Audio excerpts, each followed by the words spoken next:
তুমি নাকি আমাকে ডাকো? বেলাল রাদিয়াল্লাহু তাআলা আনহু ডাক দিয়ে বললেন, ওরে উবাই, না না, আমি তোমাকে ডাকি না, বরং যে রব আমি বেলালকে সৃষ্টি করেছেন, যে রব তোমাকেও সৃষ্টি করেছেন, আমি ওই রবের ডাক ডাকি, ওই রবকে আমি সর্বদাই স্মরণ করি। আসমানের মালিক, জমিনের মালিকের দরবারে অসংখ্য অগণিত শুকরিয়া আদায় করি যে মহান রব্বুল আলামিন তার মহব্বতের বান্দাদেরকে বড় মহব্বত করে ভালোবেসে দুনিয়ার বিভিন্ন ধরনের ফিতনা ফাসাদ থেকে মুক্ত করে একমাত্র আল্লাহ তাআলার বিধান পালন করার উদ্দেশ্যে আল্লাহর ঘর মসজিদে আল্লাহ তাআলা আমাদের সবাইকে আসার এবং বসার তৌফিক দান করেছেন। সেজন্য কালিমাতুশ শুকর আদায় করে সকলে বলে আলহামদুলিল্লাহ। আল্লাহ সুবহানাহু ওয়া তাআলার দয়া এবং মায়া থাকার কারণেই আমরা পৃথিবীর বুকে শ্রেষ্ঠতম জায়গা আল্লাহর ঘর মসজিদে আসতে পেরেছি। আমরা যে এখানে এসেছি এটা আল্লাহ তাআলার দয়া এবং মায়ায় এসেছি। কারণ এটা এমন একটা ঘর, আপনি পৃথিবীর বুকে যত ধরনের ঘর রয়েছে, আপনি ওই ঘরের মধ্যে গেলে আপনি বিন্দু পরিমাণ সওয়াব পাবেন না। কিন্তু আল্লাহর ঘর মসজিদে যারা আসবে এবং আল্লাহ তাআলার কথা, রাসূলের কথা যারা মনোযোগ দিয়ে শুনবে, আল্লাহ সুবহানাহু ওয়া তাআলা তাদের আমলনামায় সওয়াব লিখতে থাকবেন। সুবহানাল্লাহ বলেন। তার মানে বোঝা গেল যে এটা এমন একটা ঘরে আমরা এসেছি যে ঘরে বসলেই সওয়াব, যে ঘরটার মধ্যে মানুষ যত বসবে আল্লাহ তাআলা তার আমলনামায় তত বেশি সওয়াব লিখতে থাকবেন। সুবহানাল্লাহ। তার মানে বোঝা গেল এটা সাধারণ কোনো ঘরে আমরা আসি নাই। পৃথিবীর বুকে সর্বশ্রেষ্ঠ ঘর হলো কাবা ঘর, এরপরে যে ঘর রয়েছে সেটা হলো মদিনাতুল মুনাওয়ারা, এরপরে তৃতীয় নাম্বার যেটা রয়েছে সেটা হচ্ছে আল্লাহর ঘর মসজিদ।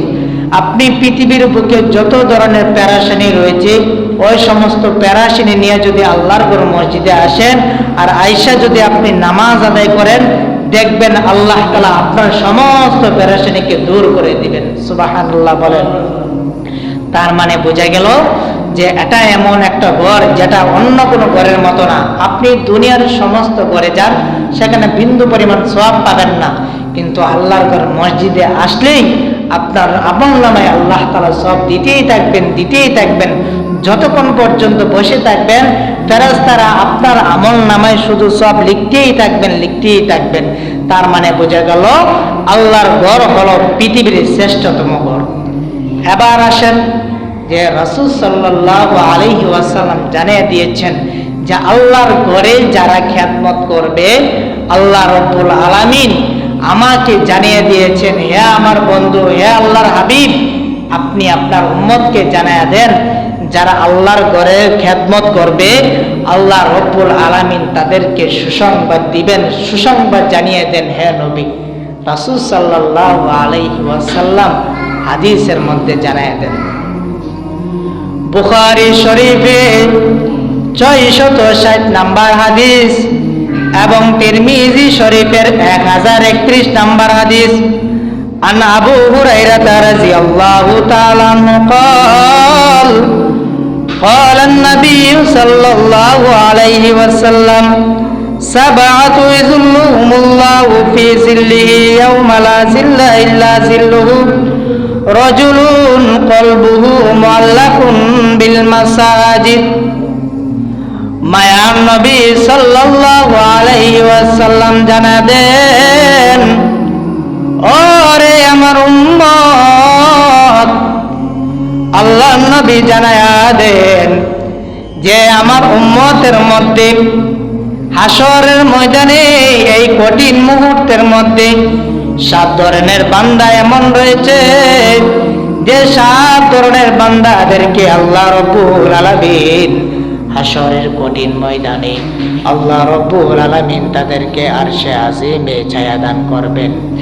2টা আলোচনা গিয়েছিল। 1 নাম্বার হলো আল ইমামুল আদিল, দ্বিতীয় নাম্বার হলো শাবুন নাশাউ ফি ইবাদাতিল্লাহ, আর তৃতীয় নাম্বার হলো রাজুলুন কলবু মুআল্লাকুন বিল মাসাজিদ, যে সমস্ত বান্দা বান্দিরা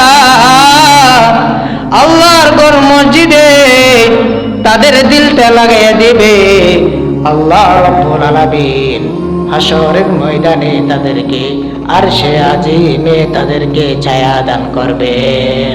সুবহানাল্লাহ। এবার আসেন মায়ার নবী জানায়া দেন কারা হাশরের ময়দানে ছায়া পাবে। যাদের দিলটা আল্লাহর ঘর মসজিদের সাথে লাগাইয়া দিবে, আল্লাহ রাব্বুল আলামিন তাদেরকে আরশে আজিমে ছায়া দান করবেন। এবার আসেন তাদের মধ্যে এক নম্বর হলো যে মুয়াজ্জিন, যে বান্দা আল্লাহর ঘর মসজিদে আযান দিবে, আল্লাহ রাব্বুল আলামিন ওই বান্দাকে আরশে আজিমে ছায়া দান করবেন। সুবহানাল্লাহ। তাহলে এবার নবীজি সাল্লাল্লাহু আলাইহি ওয়াসাল্লাম এক হাদিসের মধ্যে বলেন, যদি কোনো বান্দারা এই আযানের ফজিলত সম্পর্কে জানতো, তাহলে এলাকার মধ্যে তারা লটারি তৈরি করে দিত, এলাকার মধ্যে প্রতিযোগিতা শুরু হয়ে যেত, মানুষগুলা কে কাকে রাইকা কে আগে আসান দিবে এটা নিয়ে তাদের মধ্যে একটা আলোচনা শুরু হয়ে যাইত, প্রতিযোগিতা শুরু হয়ে যাইত। রাসূল সাল্লাল্লাহু আলাইহি ওয়াসাল্লাম বুখারী শরীফের 386 নম্বর হাদিসে আন বুরাইদা রাদিয়াল্লাহু তাআলা আনহু قال سمعت رسول الله صلى الله عليه وسلم المؤذنون أطول الناس أعناقا يوم القيامة।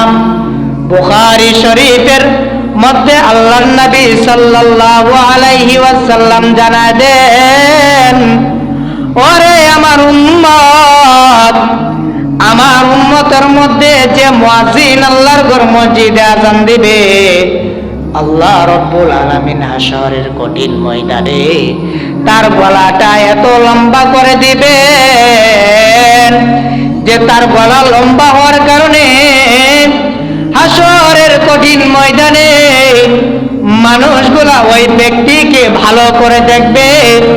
এরপরে আল্লাহ রাব্বুল আলামিন তাকে জান্নাতে নূরে তার চেহারাটা নূরান্বিত করে দিবেন। সুবহানাল্লাহ।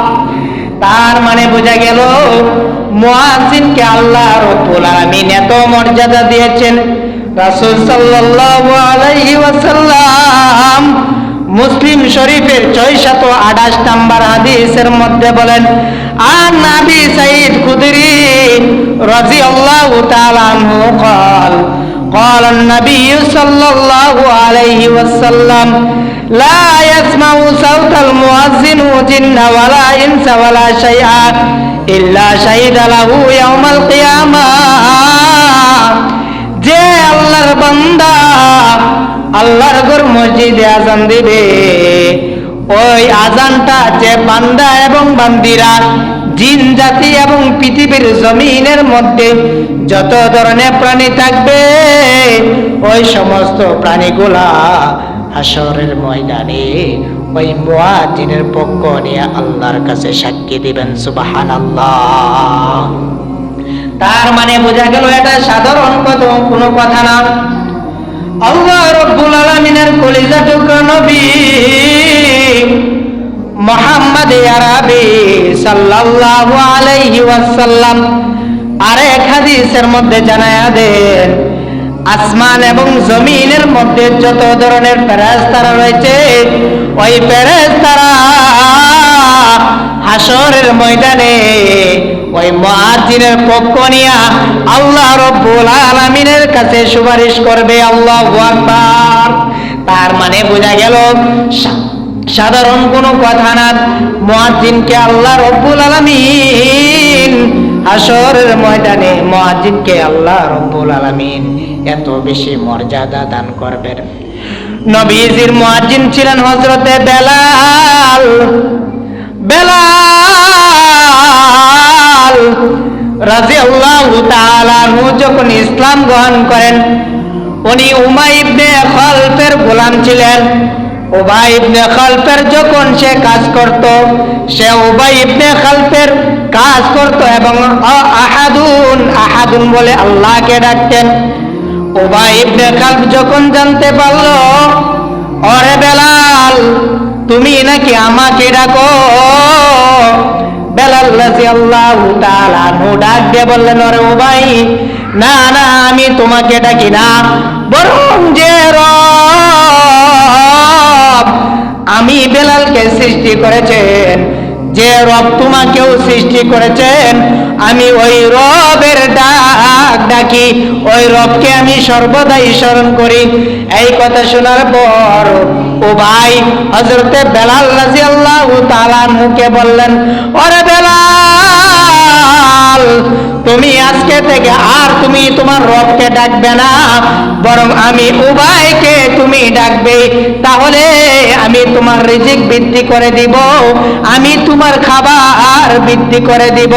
তখন বিলাল রাদিয়াল্লাহু তাআলা আনহু ডাক দিয়ে বললেন, ওরে উবাই, না না আমি কখনো তোমাকে ডাকবো না, আমি আমার রবকে সর্বদাই ডাকবো। সুবহানাল্লাহ।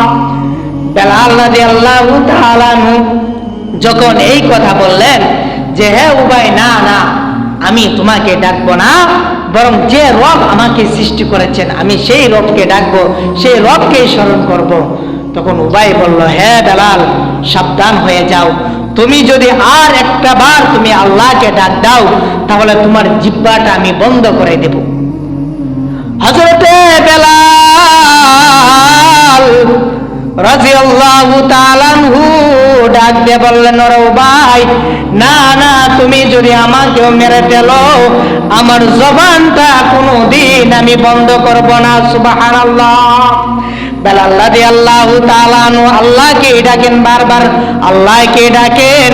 এই সময় উবাই বেলাল রাদিয়াল্লাহু তাআলা আনহুর যে জবান ছিল, যে জিহ্বাটা ছিল, ওই জিহ্বার মধ্যে পেরেক ঢুকায় দিল। এই কারণে বেলাল রাদিয়াল্লাহু তাআলা আনহু সঠিকভাবে কথা বলতে পারতেন না। নবীজি সাল্লাল্লাহু আলাইহি ওয়াসাল্লাম যখন সাহাবায়ে কেরামদেরকে বললেন, ওরে আমার সাহাবায়ে কেরাম, আমরা আজকে থেকে একটা সিদ্ধান্ত নেই, তোমরা আমাকে সিদ্ধান্ত দিয়ে দাও যে আজকে থেকে মক্কার জমিনে মদিনার জমিনে আজান হবে। বলো তো কিভাবে আজান হবে? তখন কিছু সাহাবায়ে কেরাম তারা সিদ্ধান্ত দিল যে সিংহায় ফুঁক দেওয়া হবে, আর যখন সিংহায় ফুঁক দেওয়া হবে তখন মানুষগুলা মসজিদে চলে আসবে। রাসূল সাল্লাল্লাহু আলাইহি ওয়াসাল্লামের এই প্রশ্নটা, এই প্রস্তাবটা আল্লাহর নবী সাল্লাল্লাহু আলাইহি ওয়াসাল্লামের বিন্দু পরিমাণ পছন্দ হইল না। আর কিছু সাহাবায়ে কেরাম তারা ডাক দিয়ে বলল, নবী আমার, যদি আমরা ঘন্টা বাজা দেই তাহলে মানুষগুলা শুনবে, মানুষগুলা জানবে, তাহলে ওই জানার সাথে সাথে মানুষগুলা আল্লাহর ঘর মসজিদে চলে আসবে, আল্লাহর ঘর মসজিদে তারা চলে আসবে। এই প্রস্তাবটাও নবী সাল্লাল্লাহু আলাইহি ওয়াসাল্লামের পছন্দ হইল না। নবী সাল্লাল্লাহু আলাইহি ওয়াসাল্লাম অপেক্ষা করতে লাগলেন। এরপর দিন যখন রাসূল সাল্লাল্লাহু আলাইহি ওয়াসাল্লাম সাহাবায়ে কেরামদেরকে নিয়ে বসা, সাহাবায়ে কেরামদেরকে নিয়ে বসা, এমন সময় হযরতে আব্দুল্লাহ ইবনে যায়েদ রাদিয়াল্লাহু তাআলা আনহু আল্লাহর নবী সাল্লাল্লাহু আলাইহি ওয়াসাল্লামকে জানায় দেন, ওগো নবী আমার, আজকে রাতে আমি স্বপ্ন দেখেছি, কঠিন একটা স্বপ্ন দেখেছি। এক বান্দা এসে হাজির হয়ে যায়, আমি স্বপ্ন দেখি এক বান্দা এসে আমাকে শিখিয়ে দেয় আল্লাহু আকবার, আল্লাহু আকবার, আল্লাহু আকবার, আল্লাহু আকবার, আশহাদু আল্লা ইলাহা ইল্লাল্লাহ, আশহাদু আল্লা ইলাহা ইল্লাল্লাহ। নবী সাল্লাল্লাহু আলাইহি ওয়াসাল্লাম বলেন, ওরে আব্দুল্লাহ ইবনে যায়েদ, হ্যাঁ হ্যাঁ এই বাক্যগুলো আমাকে বড় পছন্দ লাগছে, আমার বড় ভালো লেগেছে, আমি এই বাক্যগুলো বড় পছন্দ করলাম। ওরে বেলালকে ডাক দিয়া দাও, আজকে প্রত্যেকে বেলাল রাদিয়াল্লাহু তাআলা আনহু সে আল্লাহর ঘর মসজিদে নববীতে সে আযান দিবে, এই বাক্যগুলা দিয়ে আযান দিবে। বেলাল রাদিয়াল্লাহু তাআলা আনহু যখন আযান দিলেন, মক্কার জমিন এবং মদিনার জমিনের যত ধরনের মানুষগুলো আছে বেলালের আযান শুনে পাগলের মতো হয়ে গেলেন। সুবহানাল্লাহ। তার মানে বোঝা গেল বেলাল রাদিয়াল্লাহু তাআলা আনহুকে আল্লাহ তাআলা এত মায়ের কণ্ঠ দিয়েছিলেন যে বেলাল রাদিয়াল্লাহু তাআলা আনহু অনেক মধুর সুরে উনি আযান দিতেন। আযানের শুনে মানুষগুলা দিশাহারা হয়ে যেত, মানুষগুলা মসজিদমুখী হয়ে যাইত। অথচ এখন আফসোসের বিষয় হলো, পরিতাপের বিষয় হলো যে এখন মসজিদের মধ্যে আযান হয় কিন্তু দেখা যায় মানুষগুলা আর মসজিদে আসে না, ঘরে ঘরে মসজিদ হয়ে যাচ্ছে। মানুষ এখন কেমন জানি দিন থেকে দূরে সরে যাচ্ছে। এটাই হলো কিয়ামতের আলামত। অথচ আগে এত জাঁকজমক পূর্ণ ছিল না, আগে এত সুন্দর মসজিদ ছিল না। চুপড়ির মধ্যে কোনো রকম পাতা দিয়ে একটা মসজিদ থাকতো, আর সেখানে যখন আযান হইতো, মুখ দিয়ে আযান হইতো, মানুষগুলা দলে দলে আল্লাহর ঘর মসজিদে চলে আসতো। হ্যাঁ, আর অথচ আফসোস থাকে এখন আর মসজিদে মানুষ আসে না। মানুষ কেন জানি দুনিয়ামুখী হয়ে গেছে। এই যে মানুষ দুনিয়ামুখী হয়ে গেছে, একটাবারও মানুষ চিন্তা করে না যে আল্লাহর ঘর মসজিদে খেদমত করলে কত সওয়াব। বলতেছিলাম যে এক নাম্বার হলো যারা আল্লাহর ঘর মসজিদে আযান দিবেন তাদেরকে আল্লাহ তাআলা আরশে আজিমে ছায়া দান করবেন। এরপরে আসেন কারা? যারা আল্লাহর ঘর মসজিদে দান সদকা করবেন, আল্লাহ রাব্বুল আলামিন তাদেরকেও আরশে আজিমে ছায়া দান করবেন। রাসূল সাল্লাল্লাহু আলাইহি ওয়াসাল্লাম হাদিসের মধ্যে জানায় দেন, যদি কোনো বান্দা আমার ঘর মসজিদে দান সদকা করে, আমার ঘর মসজিদে সুন্দরের জন্য টাকা পয়সা দান করে, তাহলে আমি রব্বুল আলামিন তাকে জান্নাতে তার জন্য বাড়ি বানায় দিব। সুবহানাল্লাহ। তার মানে বোঝা গেল মসজিদে দান করার মধ্যে সওয়াব আছে। মা বোনেরা বলতে পারেন যে হ্যাঁ হুজুর, আমাদের তো এই সুযোগ নাই, আমরা তো মসজিদে আযান দিতে পারবো না। তার মানে কি আমাদের জন্য কি কোনো ফজিলত নাই? হ্যাঁ মা বোনেরা, আপনাদের জন্য আছে। আপনাদের ঘরে অনেক সম্পদ রয়েছে, যেটা মালিক আপনি নিজেই। আপনি বলতে পারেন হুজুর, আমার তো এত টাকা নাই যে আমি মসজিদে 10,000 20,000 টাকা দান করব, আমার তো এত টাকা নাই, তাহলে কি আমি সওয়াব পাবো না? হ্যাঁ মা, আপনিও পাবেন। ও বোন, আপনিও পাবেন। কিভাবে পাবেন? আপনার ঘরে যে মুরগি রয়েছে, ওই মুরগি আল্লাহর নামে আল্লাহর ঘরে মসজিদে একটা মুরগি দিয়ে দিবেন সওয়াবের উদ্দেশ্যে। এরপরে আপনার মুরগি ডিম পারে, ডিমও আল্লাহর ঘরে মসজিদে দিয়ে দিবেন। এরপরে আপনার গাছে পেঁপে রয়েছে, পেঁপেও আল্লাহর ঘরে মসজিদে দিয়ে দিবেন। তাহলে এই যে আপনি সামান্যতম যদিও দান করলেন, কিন্তু আপনার ইখলাস, আপনার নিয়তের কারণে আল্লাহ রব্বুল আলামিন হাসরের কঠিন ময়দানে আল্লাহ রব্বুল আলামিন আপনাকে আরশে আজিমে ছায়া দান করবেন। সুবহানাল্লাহ। তার মানে বোঝা গেল যে আল্লাহর ঘর মসজিদে খেদমত করা এটা সৌভাগ্যের বিষয়, এটা গর্বের বিষয়। অথচ এখনো দেখা যায় যে অনেক জায়গা রয়েছে, অনেক মসজিদ রয়েছে যে মুয়াজ্জিনকে সমস্ত দায়িত্ব দিয়ে দেয়। মুয়াজ্জিন মসজিদ পরিষ্কার করবে, বাথরুম পরিষ্কার করবে, সমস্ত কাজ করবে, আর ওনারা তো টাকা দেন, এই কারণে মসজিদে ওনাদের কাজ করতে হবে না। অথচ রাসূল সাল্লাল্লাহু আলাইহি ওয়াসাল্লাম জানায় দেন, আরে মসজিদে খেদমত করা কত যে সওয়াবের বিষয়, কত যে সওয়াবের বিষয় আমার উম্মত তো জানে না, আমার উম্মত তো বুঝতে চায় না।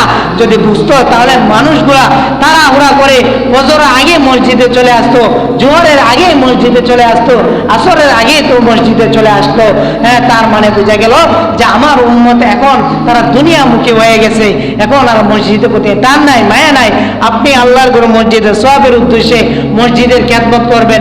আপনার চোখের সামনে একটা ময়লা পড়ে রয়েছে, আপনি পরিষ্কার করে নেবেন। কেন আপনি মুয়াজ্জিনে অপেক্ষা করবেন? সওয়াবের জন্য আমি আপনার ঘর আপনি তো পরিষ্কার করেন, তাহলে আল্লাহর ঘর মসজিদ পরিষ্কার করতে আপনার কেন বাবা কষ্ট লাগে? কেন ভাই আপনার কেন কষ্ট লাগে? আপনার কি সওয়াব লাগবে না? ইমাম সাহেব সমস্ত সওয়াব নিয়ে যাবেন আর আপনাদের সওয়াব লাগবে না?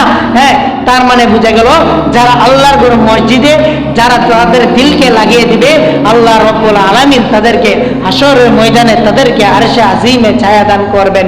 এই কারণে আমার মা বোনদেরকে বলবো, আপনারা মসজিদে খেদমত করবেন। হ্যাঁ, ছোট ছোট যারা বাচ্চারা রয়েছে তাদেরকেও মসজিদে খেদমত করার জন্য উৎসাহিত করবেন। আপনার সন্তান যদি আল্লাহর ঘর মসজিদে খেদমত করে, ও কোনোদিন নাস্তিক হইব না। আপনার সন্তান যখন আল্লাহর ঘর মসজিদে খেদমত করবে, সে কোনোদিন আপনাকে কষ্ট দিবে না, হ্যাঁ, সন্তান কোনোদিন মা বাবাকে কষ্ট দিবে না, বরং সে আপনার সন্তান যখন মসজিদে আসবে তখন সে মসজিদ সম্পর্কে তার ধারণা থাকবে, আল্লাহর ঘর মসজিদ সম্পর্কে তার অবগত থাকবে। সেও তো একসময় বড় হবে, যখন হাসরের ময়দান হয়ে যাবে, কায়েম হয়ে যাবে, আর ওই সন্তান যখন নামাজ পড়বে, আর আপনি যখন দুনিয়া থেকে বিদায় নেবেন, আর ওই সন্তান যখন আপনার কারণে যখন সে মসজিদে এসে নামাজ পড়বে, ওই আপনার সন্তান নামাজ পড়ার কারণে আপনার সন্তানকে আল্লাহ তাআলা আপনাকেও সওয়াব দিবেন, আপনার সন্তানকেও সওয়াব দান করবেন। এই কারণে মা বোনেরা আপনার সন্তানদেরকে মসজিদে পাঠাইবেন, মসজিদে খেদমত করার জন্য, কোরআনও শিখবে, সাথে মসজিদে খেদমত করবে, যেন ভবিষ্যতে এমন হয় যে যারা মসজিদের কমিটি হবে, যারা মসজিদের বিভিন্ন দায়িত্বে থাকবে, তারাই আল্লাহর ঘর মসজিদটাকে বিভিন্নভাবে দেখাশোনা করবে। আল্লাহর ঘর মসজিদের একটা টাকা যেন নষ্ট না হয়, তারা তাদের চিন্তার মধ্যে ঢুকিয়ে দিবে, তারা সর্বদাই চেষ্টা করবে আল্লাহর ঘর মসজিদে কিভাবে সুন্দর করা যায়। আল্লাহ রব্বুল আলামিন আমার মা বোনদেরকে এবং আমার যুবক ভাইদেরকে এবং আমার যারা কমিটি বাবারা রয়েছেন সবাইকে আল্লাহ তাআলা সঠিক বুঝ দান করুক, সকলে বলে আমিন। মসজিদের বেশি বেশি করে খেদমত করার তৌফিক দান করুক, সকলে বলে আমিন। এমন কোনো বান্দা আছেন, আমি তো কালেকশন করি না, আল্লাহর ঘর মসজিদের জন্য যেহেতু আজকে আলোচনা হয়েছে, যারা আল্লাহর ঘর মসজিদের সাথে নিজের দিলটা লাগিয়ে দিবে, আল্লাহ তাআলা হাসরের কঠিন ময়দানে তাকে আরশে আজিমে ছায়া দান করবেন। এর মধ্যে থেকে এক নম্বর হলো যে মুয়াজ্জিন আযান দিবে, দ্বিতীয় নম্বর হলো যে আল্লাহর ঘর মসজিদে দান সৎকার করবে, তৃতীয় নম্বর হইল যারা আল্লাহর ঘর মসজিদে বিভিন্নভাবে, তার টাকা নাই, বিভিন্নভাবে অন্যের কাছ থেকে টাকা এনে আল্লাহর ঘর মসজিদে দান করবে, আল্লাহ তাআলা তাদেরকেও আরশে আজিমে ছায়া দান করবেন।